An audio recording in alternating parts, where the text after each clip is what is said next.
Hey guys, it's Kevin here, my review for Dear Evan Hansen. And of course, this is based off of the Broadway play of the same name. We center on this character, Evan Hansen. He is this outcast at school of sorts. He has very bad social anxiety to the point where it really does cripple him. He doesn't have many friends. He doesn't really have any real social connections whatsoever beyond his cousin, Jared. He really doesn't have many people to rely on, and one day he ends up encountering this guy named Connor Murphy, who sort of bullies him. It's not very a positive connection, but the next day Connor Murphy does end up committing suicide, and basically through a misunderstanding, Evan does come across Connor's family, and they come to the conclusion that Evan and Connor were friends based on a misunderstanding of this letter that they find. And Evan decides, instead of just telling them the truth right up front, he's going to use this to his advantage and really try to create this better social life for himself and this better life overall that he never really has had.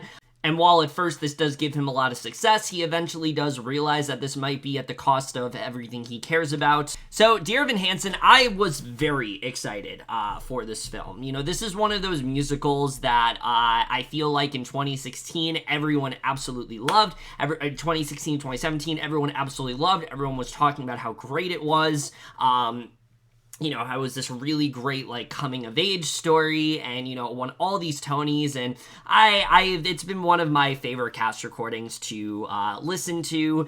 Every so often, it's one of those ones that I'll pop in when I really don't have much else to listen to overall. So when they announced it was going to be a movie adaptation, I was very much on board for it. I really thought there was a lot of interesting stuff they could have done with this film. Steven Chbosky being on board, who's directed one of the best coming-of-age films, I think, of the last decade, in The Perks of Being a Wallflower. I think overall, this film just seemed like it could be something really special. Even the trailer, I know people were really shitting on overall, but I still was pretty optimistic about it. I thought this film did have a lot of potential. I thought this film could end up being something very heartwarming and meaningful. And after watching it, it kind of was what people were saying it was. Now, don't get me wrong. I don't hate this movie. I actually don't. I don't even think this is even anywhere close to one of the worst films of the entire year. I actually do think there are a lot of good things about Dear Evan Hansen, but as a whole, coming out of this film, my opinion is just very mixed. For everything I like, there's something I don't like. I think overall this is a film that was very irresponsibly handled in quite a few areas, and I do think just did not really live up to the potential that it really did need, and overall I think is a very lackluster musical adaptation.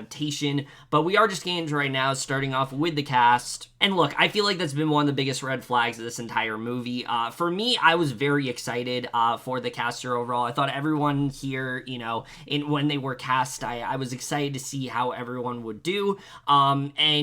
Obviously, let's address the elephant in the room. Yeah, Ben Platt is in this movie. He is reprising this role as Evan Hansen. There has been a lot of controversy surrounding him, whether he was the right person to play this role. Is it through just nepotism and just a way for people, recognition, or does he generally deserve to still play this role? Is it convincing?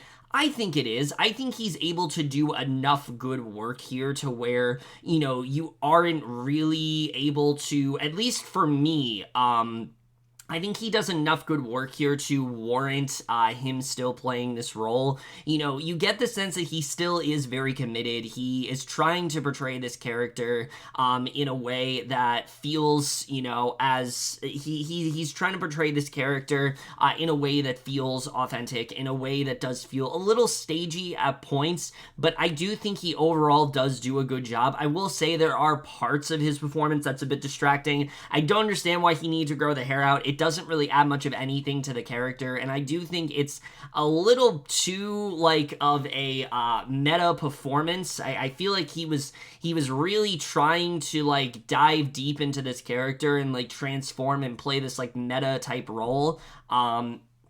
But I do think overall, he didn't do the worst job here. I think that there's definitely worser aspects of this movie, and I think overall, he still is somewhat convincing in the role, even if he doesn't necessarily look the part. I think Platt is a good enough actor to where you're still able to be convinced by what he's able to do. So I don't think he did a terrible job here. That being said, the rest of the cast, when you compare him, it really doesn't hold a candle. I mean, I think everyone is infinitely better here. Specifically, though, Kaitlyn Dever is absolutely the best thing about this entire movie, and I really shouldn't be surprised. I feel like she's an actress that's getting better and better, the more she gets into her career, and her performance as Zoe might just be her strongest performance yet. I mean, she gives such a raw and emotional performance that just feels like such a authentic portrayal of grief, but not in the way that you're used to seeing it. Zoe, rather than lamenting over the loss of her brother and how sad she is that he's gone, instead has this sort of resentment for him. They really did not get along all that well. She doesn't feel as much contempt for her brother, and we kind of do see her struggle with that throughout the movie, and I think that Dever overall does a really great job of diving deep into this character, adding certain layers to her that otherwise just would not be there, and I was just very impressed by what she did musically as well. I had no idea she could sing as well as she really could, but she really does kill it in that department as well. All around, I think that this is such a great showcase for her as an actress, really just showing why she is one of the best young actresses working today, and I was just absolutely blown away by her. I knew she was going to be great. I did not think she was going to be this great, and I really love what she ended up doing. I honestly do think the movie is worth watching alone just for Dever's performance, because I do think she does a good job. I will say the chemistry between her and Ben Platt, not exactly there. They don't necessarily work as well together as I would have hoped, but I do think both of them are able to elevate these roles in such a way to where you are able to identify with their characters, and Dever especially, I think, does such a phenomenal job here. I was very impressed by her in this film. As far as the rest of the cast goes, I think everyone does what they need to here. Julianne Moore is not in the movie all that much. We'll get more into that, but she definitely does do a good job as Heidi. You understand, that she's a mother that is trying to do the best that she can for Evan, even if she isn't around a lot, and I think she does play that role pretty well. Amy Adams is obviously really good here for what she has, and I thought she gave a pretty strong performance. Colton Ryan really surprised me. I thought he was a very good Connor Murphy, really diving deep into the insecurities of this character and who he really was and why he acts the way he does. I mean, nothing about his performance felt phoned in. It actually felt very raw and I think honestly very it just very bittersweet, and I think he does a really good job with that, and it kind of sucks that he's really not in this movie that much, because I thought he leaned into that very well. But besides the two performances I mentioned, the best performance in this movie comes from Amandla Stenberg, who I thought was phenomenal here. She's another actress that usually gives a really strong performance no matter the movie that she's in, but I think she's able to add something to Alana that just wasn't there before. Not only are we given a much deeper look into her as a character, but I think through watching this movie, you really do understand who Alana really is, the struggles that she goes through, and why she ends up it also is clarifying some of the later acts that she commits in this movie. I think that Stenberg does a really good job of getting us to understand why she does the things that she does, why she acts the way that she does, the certain mannerisms that she has. It's a very subdued performance, but I think overall, Stenberg really killed it here, and I was just very impressed by what she ended up doing. Really, everyone here, I think, does a great job. Danny Pino and Nick Dodani are also really great. I think the entire cast, that's definitely the best part about this movie. I think that they absolutely made this film work as well as it did, and that's definitely something that really did impress me overall. Alright, now let's get into the stuff that sadly does bring this film down, and probably the most disappointing aspect to me is the directing here by Steven Chbosky. Now, this is a director that I normally really do like. I think he's very good at directing, coming-of-age films that, are very heartwarming, have these, really, sort of sweet and emotional stories to them. I think he's very good at doing that. He's done it before with Perks of Being a Wallflower. He impressed me even more a few years ago with Wonder. I really love the way he put that film together. And then you get to this one, and I have to say, if I didn't know that Stephen Chbosky was directing this movie, I would have just thought this was like an up-and-comer that isn't used to directing movies, because I did not feel any passion from his directing whatsoever. I didn't really feel like he added much of anything to this film, and I know people have said this, and I kind of agree. There does seem to be a bit of a disconnect here. I feel like as a director, he just really wasn't ready to take on a musical. I think you needed someone that was a little bit more familiarized with directing one. I think that's why John M. Chu did a really great job with something like In the Heights, because he did have experience with doing something similar to that with Step Up, whereas Stephen Chbosky really doesn't have any experience whatsoever with directing musicals, and so I just don't think he really added any sort of flair or style to this film. It just feels very flat, and it feels very standard, and that was very disappointing to me. I really thought that he at least would have done a really great job in terms of the directing, but it's just not really there, and I was very let down by it. So yeah, unfortunately, one of the things I was most looking forward to in this movie vastly let me down, and that was definitely very disappointing. Let's get into the writing here, because this is where we get to the stuff that is very mixed for me. I think there are some ideas here that do really work. I think when the movie is focused on the Murphys, I actually think the film is pretty good. There is a palpable sense of emotion throughout there. There's a palpable sense of grief. There's a palpable sense of regret. You really understand what these characters are going through. Every single member of the Murphy family, they're going through a different struggle when it comes to Connor, whether it's, as I said, Zoe and her sort of resentment for her brother, the fact that they didn't get along, the fact that she didn't really feel that he actually loved her, and that's kind of something that she's coming to terms with. Or you have Cynthia Murphy, someone that wants to hope that her son, she always saw the good in him. She always believed that he was a good person. She's desperately doing what she can to cling on to that narrative, even if it isn't true. She wants to do what she can to make sure that that is the case, to make sure that her son's memory will not die in vain. That's kind of her thing throughout the movie. Or whether it's Danny Pino's character, who is the stepfather of Connor and is really struggling to really have any sort of positive memory of his son. He doesn't really feel like his son has accomplished much of anything. He isn't really proud of who his son turned out to be. So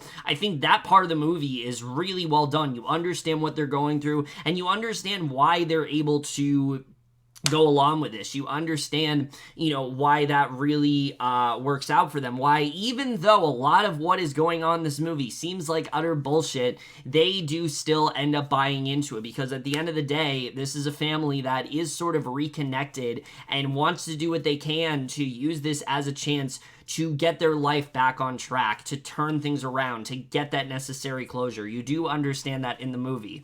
The problem is, they're not the main characters of this movie. Our main character here is Evan Hansen, and,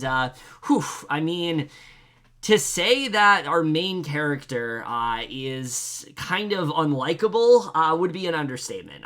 This is easily one of the most problematic main characters in a musical I think you'll ever encounter. And look, I will say right now, this is not an isolated incident. It is not good from what I've heard, his characterization in the musical is very poor as well. But here's the difference. Here's what really, I think, brings down this movie for me, what I think actually could have made it better. So, in the musical, when it comes to Evan, yes, you understand his anxiety. Yes, you understand, that he's not very good socially. I think the film also does a pretty good job of portraying it, albeit on a pretty surface level, but I do think that comes across pretty well. You understand who Evan is before he's doing everything. What this film is missing really is a motive. Aside from something towards the end of this movie, there really is no motive for why Evan is really doing this. Why does he continue to push further and further when it comes to this lie? It starts off bad enough, but it gets worse and worse and worse as it goes on, and all of this stuff keeps unraveling. And I was watching this movie at a certain point, again, hoping that I could justify justify this, hoping there was a way for me to get behind what Evan was doing. But the more it went on, the more I just found this to be very unnecessary. And I was just kind of like, why are you taking it this far? Why are you just lying to literally everyone about what's going on? It just didn't really make much sense to me overall. And I think what's really missing here, and what really would make this film so much better, is in the musical, when Evan is doing all this stuff, when he's telling these lies, when he is, going about this whole sort of ordeal, he has the ghost of Connor talking to him. And the ghost of Connor sort of works as a conscience of sorts. He's the person that is rationalizing Evan's moves. He's the person that is trying to get him to, understand why he's doing this. You don't want my memory to go away. You want me to live on forever. They do a really good job with that. And throughout this movie, I needed more of that. I was hoping they could do something there. Whether it was what they do in the musical, where, again, he's the person that's sort of like encouraging Evan, or if it's more like a back and forth of sorts, where you have Connor at first on Evan's side, and then maybe he turns on Evan when he starts to get a lot more irrational. And then you have Evan trying to rationalize what's going on, and you sort of have this battle of sorts. I think that would be way more interesting, because then we could get that look into Evan's head. Then we can understand why he's going about this. For me, when you have a flawed character, or someone that is doing a lot of fucked up shit, like the character in this movie, as long as you give me a reason to understand it and a look inside their worldview, I'm fine with that. I have no issues with following someone that isn't really a good person throughout the majority of the movie, because as long as the film is able to get me to latch onto something and get me to invest into the story because of the reasoning they're doing this, I'm fine with that. Not necessarily justifying what they're doing, but giving us a general understanding of why they think it's okay. That's something I would appreciate. But the problem is, this film doesn't really do that. I think that's what's really missing from this movie, is that, among all of this lying and chaos that erupts, there is never a moment where Evan is by himself and we get a sense of why he's really doing this. Why is he deciding to go down this path? Why does he never confess to what he's doing until it gets worse? I just didn't really understand that, and I think that's what makes it very hard to buy into with this movie. I think that's what's really missing here, and it's disappointing, because I think that aspect actually makes the film inherently better if they did that. If they just tweaked a few things and gave Connor a bigger role, I think that would really work. But the other problem in this movie is that there is no opposing force whatsoever. There's never a point in this film where someone is vehemently against what Evan is doing. And if they are, we don't see them in the movie much. The movie at first tries to make Jared that person. He doesn't really seem to be going along with it. But after a couple scenes, it seems like he's along for the ride, and he kind of just disappears after that. Alana, I thought maybe they were going to use as someone that is on Evan's side, but she ends up doing just as deceptive shit as he does. So, again, there isn't a lot going on here that is rootable. There isn't a lot going on here that really did work overall. It was just so hard to get behind any of what he's doing, because the lie just goes so deeper than initially knowing someone that he in reality only knew in passing. Yeah, that alone is kind of weird, but it goes so much deeper than that, and it just doesn't really work for me at all. And again, I wouldn't be complaining as much if the film gave us even a little bit of time to really soak in the consequences of Evan's actions. And without spoiling anything, it really doesn't. I will say the film does make more of an attempt to give Evan more consequences. In the film, in the show, it kind of just is like a slap on the wrist and that's it. Here, there's definitely more going on. There's definitely a little bit more of an attempt to show, what really happens to him. What are the repercussions? What are the implications of him going about, telling this lie? What really ends up, being ruined for him? What is, what is something that is, or what is the irreparable damage that this character goes through? But again, it's only done on a very surface level. Everything in terms of this movie that's interesting, for some reason, the film glosses over. We don't really get to see that at all. In fact, there's a lot of elements in this movie that are very much glossed over. I already touched on how Julianne Moore in this movie really doesn't have that much to do, and honestly, I was pretty surprised. I think that in general, she is someone that needed a much bigger role in this movie, especially when you get into his eventual reveal of why he's doing what he's doing. It heavily involves her character, and the fact that she's just not in this movie all that much really does not help. Really hinders a lot of the emotional development they're trying to go through with this character. I think that is something else that just I felt like such a disconnect to, because they really were not utilizing her all that much. And the only change this movie really does make that I actually think is kind of a good one is Alana. Alana, like I said, is given a lot more narrative development here. We get a bigger sense of who she really is. Why is she just going along for the ride? Why does she understand Evan as much as she does? They do a really good job with that. But even at that, I felt that there just wasn't enough with this character. I needed more from her. I didn't feel like I knew as well who Alana was as I really could have. There's a huge thing that happens with her in like the third act of this movie, and it's pretty catastrophic. I mean, what ends up happening, and they never go back to it. They never do. It just kind of happens, and that's it. And I'm just kind of like, okay, I guess she did this, and we're not going to see any follow-up. It was very frustrating, like quite a few things in this movie, but that especially really did frustrate me for sure.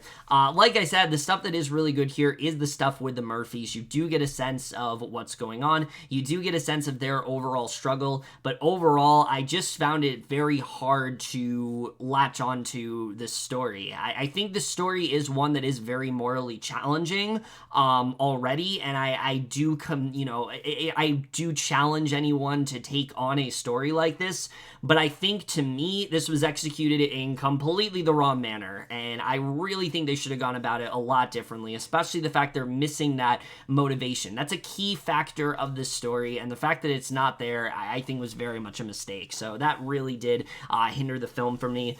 The cinematography also here is kind of awful. The whole film is done in this very bland sort of grayscale type cinematography, and they said they did this as a way to make the film feel more authentic, to make it feel more real, and I think it was absolutely the wrong approach. I do not like the way this film is the way the film is shot at all. I think it's honestly really bland and just kind of uninteresting to look at. I just wasn't really into anything they did here shot-wise. I found it to be very just uneventful and just not very, just not very skillful. There's nothing that is elevating the material. There's nothing that's really utilizing that property of film. It's directed in it's just shot in such a lazy manner, and that was also very disappointing to me because I thought there was a lot more they could do in terms of cinematography, but again, it's so boring to look at, and I was just very let down by that overall. Let's get to the music, because, I mean, I'll be honest, the music is some of my favorite in musical theater recently. I think that there's a lot of really great songs here. I think that, this is a cast recording that, like I said, I listened to a lot. I think a lot of these songs are very catchy. But I will say, with the way they're handled in this movie, a lot of them really do leave a lot to be desired. I was not very impressed by the majority of these songs here. It's not that they were bad. That's not the issue. The issue is not that these songs are bad. These songs are very good. The problem is the way they're implemented in the movie are just really uneventful, and they're not done in a way that make these songs feel purposeful. It feels like these songs are just kind of here to be here. I think the best one for me was Requiem. We definitely understood the grief that these characters are going through. It represents the inner struggle that they're all having, with trying to move on within their lives. All of that was done perfectly. I think Sincerely Me as well is a really well staged number. It's really fun. It's kind of chaotic. It represents the fantastical elements of the song very well, but virtually every single song besides that I just felt was done in just the most boring way possible. There's nothing special they do with any of this music, and that was very disappointing to me. But the thing that annoys me the most is that there are 4 songs they cut from this movie. Now, I will admit one of them, they're not really missing much, but 3 of them I felt were honestly kind of vital to the overall plot. And similar to how I talked about how the film is missing that sort of, moral compass in the film, it's also very much missing those songs. I think removing those songs was a huge mistake. It tells you a lot about these characters. It gives you a lot more context into their actions, and I think removing it entirely was just such a horrible thing to do, and I really did find myself missing those songs. And yes, they did add 2 of them here. I love the anonymous ones. I really do like the one they added for Connor at the end of the movie. I think that they do serve a pretty big purpose for sure, but that was at the cost of 3 of the best songs in the entire musical, and them not being here, again, I felt the void. I felt like there was something missing, and I don't know if everyone's gonna feel that way that isn't familiar with this musical, but for me, I think the complete removal of them was a huge letdown, and I think it was something that was a huge loss that this film just never really recovers from, and I think that was very again, just a very poor choice for them to do. I think that they needed to add these songs into here because there's a reason they're here in the first place. They, again, give you a lot more context into these characters, and the utter just removal of them was a really bad choice that I do think should have been rethought for sure. So that's something that just really brought the movie down. Again, I enjoy a lot of these songs, but in the movie, I honestly found them to be pretty forgettable, and I was very let down by the way they put them together. Maybe it's because I saw like In the Heights and a couple other musicals that, really used the music to their advantage, really tried to do something bigger and better with them that you weren't able to do on a stage, but here it was done in such a standard manner, and that was just very again, disappointing to me. The editing in this film, I don't think this film is necessarily too long. I didn't find myself necessarily bored by what was going on. If anything, I think it actually could have been a little bit longer. I think you could have added like 20 minutes to this film, and I think the film honestly would be better as a result because it does feel very frenetic in its pacing. It does kind of feel like we're just jumping from one event to the next, and it's just not paced as well as it could have. It's kind of like, again, very fast-paced, and even though the movie's 137 minutes long, I do think the film is very rushed in quite a few aspects, and I think that was just very disappointing. Like I said, I didn't hate this film overall. I do think there are some attempts to dive a little bit deeper into some characters, and that's something I did appreciate. I think it does have some really strong performances. Kaitlyn Dever and Amandla Stenberg especially are really great here. I really loved what they ended up doing.